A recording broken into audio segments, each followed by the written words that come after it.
Japan's ruling Liberal Democratic Party will pick a new leader tomorrow. A record 9 candidates are in the race to replace Prime Minister Fumio Kishida. Now, we profiled 2 frontrunners in the last 2 days. And today, Mr. Ishida takes a look at the rest of the lineup, including Sanae Takaichi, who is making a fresh bid to become Japan's first female Prime Minister. Sanae Takaichi is making her second attempt to shatter the glass ceiling. No woman has ever led Japan's ruling Liberal Democratic Party. Recent polls showed the 63-year-old Economic Security Minister is gaining among rank-and-file members of the party, placing her firmly among the top 3 favorites. 国の究極の使命は国民の皆様の生命と財産を守り抜く、領土、領海、領空資源を守り抜く、そして国家の主権と名誉を守り抜くことだと思っております。そのためには今、すべての国力を強くしていかなければなりません。Ms. Takaichi is known for her fierce loyalty to the hawkish policy of former Prime Minister, the late Shinzo Abe, when he was in power. In return, Mr. Abe threw his weight behind her last presidential bid, making her the new face of the right wing of the party. Supporter among MP is also such kinds of tendency, and many are from former Abe faction. 49-year-old Takaichi Kobayashi is another hawk. It's the first time he's in the presidential race. He was Economic Security Minister in the Kishida cabinet before Ms. Takaichi. Taro Kono is running in the top party post for the 3rd time. He's currently Digital Transformation Minister. He held portfolios of Foreign Minister, Defense Minister, and Minister in charge of COVID-19 vaccination. 改革をしっかりとスピードを持って深掘りをしていく、そのおかげで日本の経済が発展した、そう言われるような改革を断行してまいります。In the 2021 race, in which he was among 4 candidates, he gained more votes from the local chapters than Fumio Kishida, but lost in the runoff. He was most popular candidate among general public, but his popularity dramatically decreased in this year. One reason is, as a minister, he is outspoken, but there are many troubles relating to his work, but he didn't apologize. Chief Cabinet Secretary Yoshimasa Hayashi, also with a strong portfolio having served as Foreign, Defense, Agriculture Minister, has been seen as a competent candidate.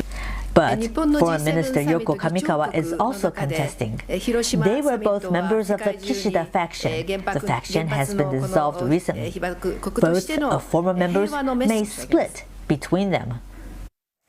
So here's how LDP will choose its new leader tomorrow. Lawmakers will cast 368 votes in the first round. An equal number of votes will be distributed among rank-and-file members. No candidate is expected to win a majority in the first round, so the top 2 vote-getters will move on to a runoff. And in the second round, each lawmaker again gets 1 vote, but the share of the rank-and-file drops to 47 votes. That is 1 for each of Japan's prefectures. More than 40 lawmakers still haven't decided who to vote for, so the results are still very much up in the air.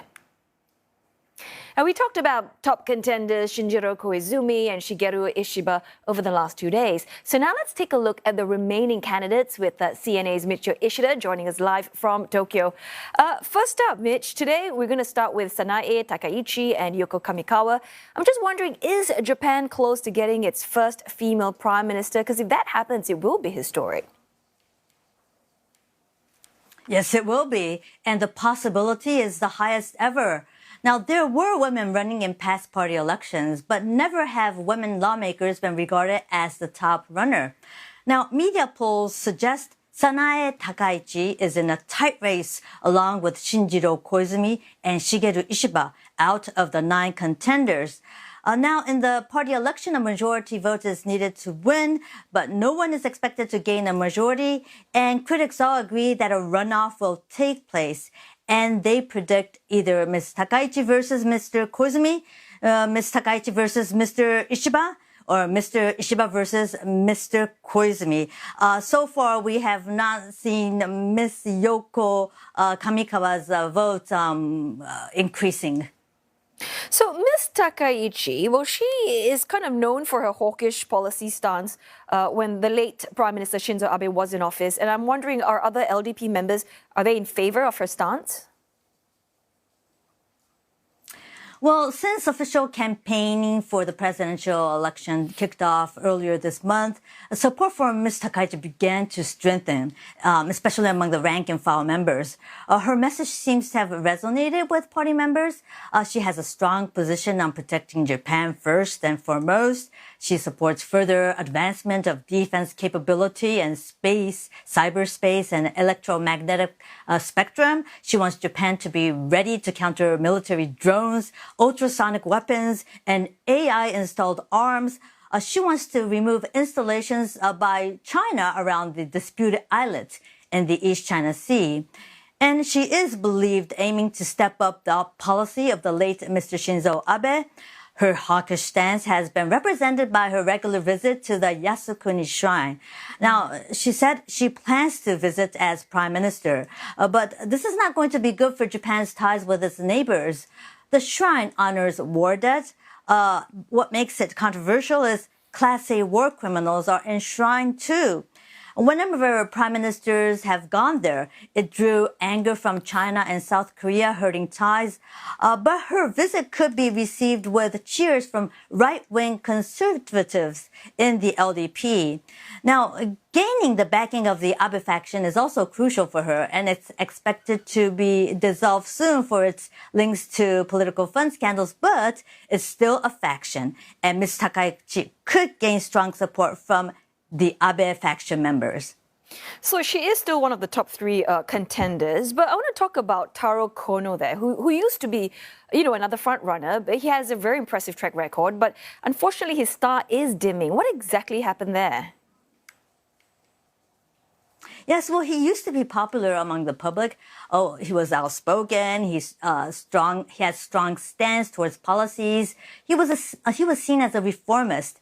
In the last party election, he won more votes than Mr. Kishida from the rank-and-file members. But in the runoff, even though he gained more votes than Mr. Kishida from prefectural representatives, he could not win without enough backing from Diet members.